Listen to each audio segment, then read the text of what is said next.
Halo guys, aku lagi ngopi di luar nih. Dan aku kebetulan biasa kalau sore kayak gini, aku biasanya ngopi-ngopi di luar atau apa cemilan gitu ya. Dan sore ini aku mau cerita tentang nih tadi siang, bukan beberapa hari yang lalu ya. Seperti yang biasa lagi. Jadi aku akan melanjutkan ceritaku tentang sebagai pemilik restoran ya, yang ke 10 tahun. Jadi udah lama banget.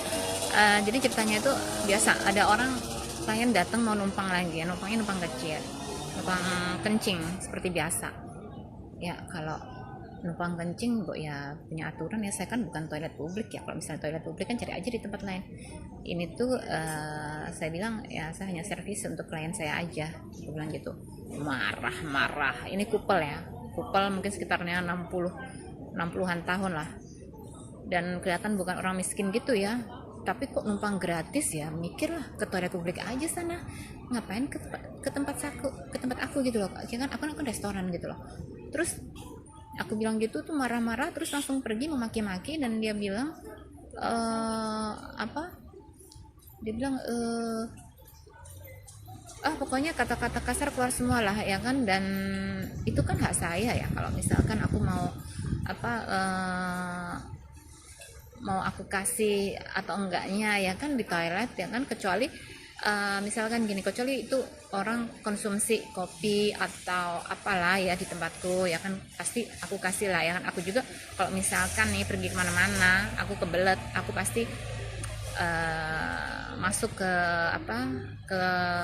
ke toko-toko atau ke bar atau ke restoran gitu kan untuk numpang. Tapi kan aku juga konsumsi apalah ya kan, nggak asal masuk nyemplung. Saya bisa ke toilet loh, ini kan toilet publik aja bayar ya nggak. Masa ini kan commerce, statusnya kan jelas ya kan, bahwa itu restoran atau itu bar atau itu kafetaria ya. Kalau misalkan mau kasih yang gratis ya harus kenal sama pemiliknya kali ya kan. Aku pun juga gitu, kecuali kalau sama orang yang aku kenal atau teman-teman aku atau klien feeder aku, pasti aku kasih ya kan. Cuman kalau orang yang nggak kenal di jalan begitu numpang kencing, terus nanti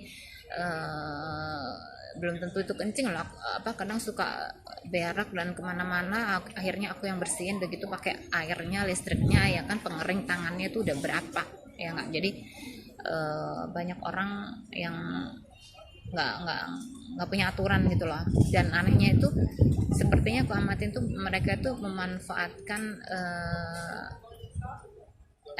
ketika suasana commerce usahanya ini sedang tidak ada orang ya. Jadi pintar mereka. Jadi kalau misalnya aku lagi ada orang gitu ya, mereka nggak berani, jarang. Dan biasanya itu mereka nih ya masuknya kalau pas aku lagi nggak ada siapa-siapa ya kan. Terus nanti mereka tuh memaki-maki ya, emang keterlaluan banget ya.